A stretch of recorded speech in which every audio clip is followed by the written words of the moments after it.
అసెంబ్లీకి వెళ్లేందుకు జగన్ మంచి ఛాన్స్ పోగొట్టుకున్నారని చెప్పవచ్చా? అవును, మేధావి వర్గాలతో పాటు 38% ఓట్లు వేసిన ప్రజలు కూడా ఇదే మాట అంటున్నారు. జగన్మోహన్ రెడ్డి చేసిన తప్పుదాలే ఏపీకి శాపంగా మారాయా? అవును, జగన్మోహన్ రెడ్డి 38% ఓట్లు వేసిన ప్రజలకి చెప్పవలసిన జవాబుతనం ఏం చేశారని జగన్మోహన్ రెడ్డి అసెంబ్లీకి వెళ్లకుండా ఇంట్లో కూర్చున్నారు. దీని వెనక మర్మం ఏంటి? దీని వెనక కారణాలు ఏంటి? అసెంబ్లీకి వెళితే మంచి ఛాన్స్ ఉండేది జగన్మోహన్ రెడ్డికి, ప్రతిపక్ష హోదా ఉండేది. ఈరోజు ప్రతిపక్ష పార్టీ అంటే జగన్మోహన్ రెడ్డి వైఎస్ఆర్సీపీ అంటున్నారు. అట్లాంటి హోదాని, అట్లాంటి దాన్ని ఎందుకు పోగొట్టుకుంటున్నారు? ఎందుకు తప్పుడడుగులు వేశారు? 5 సంవత్సరాల పాటు సీఎం కుర్చీలో కూర్చున్న జగన్మోహన్ రెడ్డి ఎందుకు ఈవేళ తప్పుడుగా వెళ్ళారు? దీని వెనక కారణాలేంటి? నిన్ను అసెంబ్లీ సాక్షిగా టీడీపీ, బీజేపీ, జనసేన తప్పుడు ప్రచారం చేశాయని ఆ తప్పుడు ప్రచారం మొదలుపెట్టారు జగన్మోహన్ రెడ్డి. నిజంగా తప్పు చేశారని అనుకుంటే 10 లక్షల కోట్ల రూపాయల అప్పు లేదనుకుంటే అసెంబ్లీకి వెళ్ళొచ్చు కదా. అసెంబ్లీకి వెళ్ళి ఆ పత్రాలు, జవాబుతనం, అక్కడ ఉన్నటువంటి సాక్ష్యాలు అన్నీ చూపించవచ్చు కదా. ఎందుకు చూపించలేకపోయారు? దీని వెనక కారణాలేంటి? అంటే మీ దగ్గర జవాబుతనం లేకపోవడంతో, సాక్ష్యాలు లేకపోవడంతో వెళ్ళలేదా?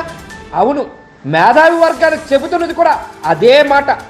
తప్పు నిరూపించుకోవాలి, 10 లక్షల కోట్లు అప్పు లేదన్నప్పుడు, మేము చేయలేదన్నప్పుడు అసెంబ్లీలో కూర్చొని ఫైట్ చేయొచ్చు కదా. ఎందుకు చేయలేకపోతున్నారు జగన్మోహన్ రెడ్డి? ఆయన దగ్గర అప్పు చేసిన దానికి ఎటువంటి ఆధారాలు కానీ, ఎటువంటి సాక్ష్యాలు కానీ చూపించలేని భయపడి వెళ్ళలేదా? అవునని అంటున్నారు మేధావి వర్గాలు, ప్రజా సంఘాలు. కూడా ఆ పార్టీని ప్రతిపక్షంగా గుర్తించిన అంటావు. ప్రతిపక్షంగా గుర్తిస్తే ఆ పార్టీకి ఒక నాయకుడు ఉంటాడు, ఆయన ఆటోమేటిక్గా ప్రతిపక్ష నాయకుడు అవుతాడు. ఒక్కసారి ప్రతిపక్ష నాయకుడు తాను అయినాడు అని అంటే ఒక హక్కుగా సభలో మైక్ తనకు ఇవ్వాల్సి వస్తుంది. అప్పుడు ఈ 1:40 నిమిషాల సేపు తాను మాట్లాడతాడు, అసెంబ్లీలో ఇవన్నీ చెబుతాడు. చెబితే చంద్రబాబు నాయుడు దగ్గర మాటలు ఉండవు, చెప్పడానికి సమాధానాలు ఉండవు. కాబట్టి నువ్వు ప్రతిపక్ష పార్టీగా గుర్తించడం లేదు. ప్రతిపక్ష పార్టీగా గుర్తిస్తే ఆటోమేటిక్లీ ఆ ప్రతిపక్ష పార్టీకి సంబంధించిన నాయకుడిని ప్రతిపక్ష నాయకుడిగా కూడా గుర్తించక తప్పదు. కాబట్టి కావాలని నువ్వు ప్రజల గొంతు వినపడకూడదు అని నువ్వు చేస్తా ఉన్న ఈ దుర్మార్గానికి మీడియా ద్వారా ప్రజల సమక్షంలో ప్రజల తరపున మాట్లాడుతూ ప్రజలకు సుదీర్ఘంగా అన్ని విషయాలు తెలియజేస్తా ఉన్నాను. రాబోయే రోజుల్లో కూడా అసెంబ్లీ జరిగినంత కాలం మా ఎమ్మెల్యేలు, మా పార్టీకి సంబంధించిన సీనియర్ నాయకులు మీడియా ముందుకు రోజు వచ్చి ప్రశ్నలు లేవనెత్తుతూనే ఉంటారు. ప్రతి 3వ రోజుకో 4వ రోజుకో నేను కూడా వచ్చి ఇలా సుదీర్ఘంగా నాకే మైక్ ఉంటే, అసెంబ్లీలో నాకు కూడా మైక్ ఇచ్చి ఉంటే, ఇచ్చే ధైర్యం మీరు చేసి ఉంటే ఇవే ప్రశ్నలు ఆన్సర్ మీరు చెప్పవలసి వస్తుంది అని చెప్పి మీడియా ద్వారా ఖచ్చితంగా అడుగుతూ ఉంటాం. Sir, your YSRCP MLCs today walked out of the council. What's your say on that? And apart from it, sir, important issue that public account liabilities అంటే ఉద్యోగస్తుల డబ్బులు కూడా మొత్తం వీళ్ళు తీసుకొని వాడేసే పరిస్థితికి వచ్చారు. 80,914 కోట్లు. కార్పొరేషన్స్ డెట్ 2,48,677 కోట్లు. సివిల్ సప్లైస్ లో అప్పు 36,000 కోట్లు. డ్యూ టు పవర్ సెక్టర్ లో వాళ్ళకి ఇవ్వాల్సింది 34,267 కోట్లు. Outstanding dues to vendor schemes కి ఇప్పుడు బకాయిల దిశ మొత్తం కాంట్రాక్టర్ అందరికీ 1,13,244 కోట్లు. అదే మరి ఉద్యోగస్తులకు ఇవ్వాల్సింది ఇమ్మీడియట్ గా 21,980 కోట్లు. Non contribution of sinking fund కింద 1,191. ఇవన్నీ కలిపితే 9,74,556 కోట్లు ఇప్పుడు తేలిన అప్పుడు. ఇంకా తవ్వితే ఎంత వస్తుందో నాకు తెలియదు, నేను ముందే చెప్పా. ఓసారి అసెంబ్లీకి వెళ్ళకపోవటము జగన్ చేసిన తప్పువ? జగన్ చేసినవన్నీ కూడా ఎట్లాంటి మూర్ఖత్వ పనులు ప్రజలకు శాపంగా మారింది అనుకోవచ్చా అంటే అవుననే చెప్పుకోవాలి. నిజంగా జగన్మోహన్ రెడ్డి అసెంబ్లీకి వెళ్ళి ఉండుంటే ఈరోజు మిత్రపక్షమైనటువంటి కూటమి ప్రభుత్వానికి వాళ్ళకి చోటిచ్చే అవకాశం ఉండేది కాదు.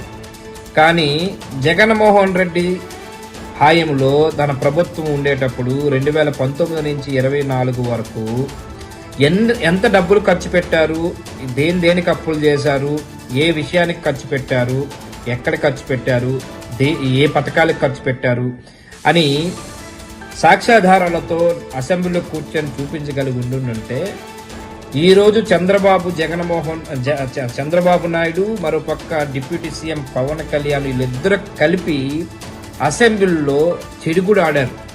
ఏమని 10 లక్షల కోట్ల రూపాయలు జగన్మోహన్ రెడ్డి అప్పు చేస్తున్నారు, ఈ రాష్ట్రాన్ని పూర్తిగా అప్పుల మయంలోకి దించేశారు, ఊబులోకి దించేశారు, ఈ రాష్ట్ర ప్రజల్ని అప్పుల్లో దించేసి పూర్తిగా తప్పించుకున్నారు అని చెప్పేసి అని చంద్రబాబు మరో పక్క పవన్ కళ్యాణ్ అంటున్నారు. దీనికి జగన్మోహన్ రెడ్డి తోవిచ్చారనే చెప్పాలి.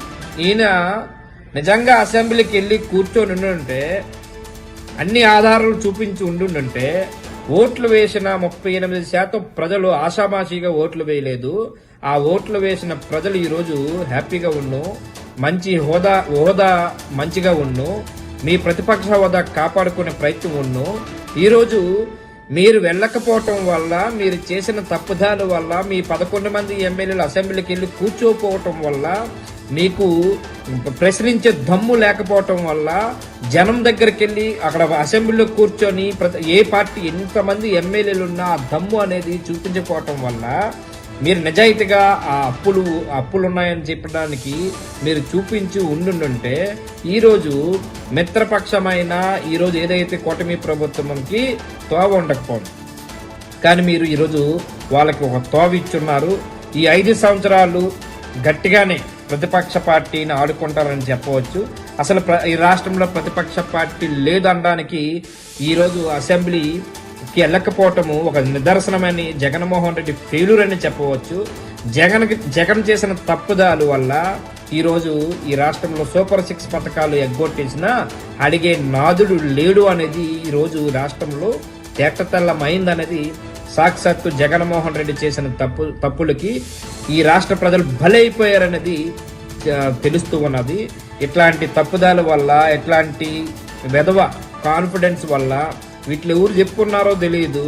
ఈ రాష్ట్రంలో వీళ్ళు చేసిన అప్పులు కానీ వీళ్ళు చేసిన అప్పులు అని చెప్పి 5 సంవత్సరాలు ఈ 10 లక్షల కోట్ల అప్పులు మేము తీర్చాలని చెప్పి చంద్రబాబు ప్రభుత్వము మొత్తం పూర్తి కూటమి ప్రభుత్వం ఏం చేస్తుందంటే ఈ అప్పులే తీర్చాము, సూపర్ 6 పథకాలు ఎట్లా ఇస్తాము, జగన్మోహన్ రెడ్డి చేసిన తప్పుల వల్ల ఇవన్నీ జరిగాయని చెప్పి సాకు చూపెట్టి తప్పించుకోవడానికి పూర్తిగా ఆస్కారం ఇచ్చినటువంటి ఆస్కార్ అవార్డు గ్రహీత జగన్మోహన్ రెడ్డి అని చెప్పవచ్చు. ఇది ఈరోజు ఈ రాష్ట్రంలో వీళ్ళు చేసిన తప్పుదల వల్ల ప్రజలు బలైపోయారనేది తేటతెల్లం అవుతుంది.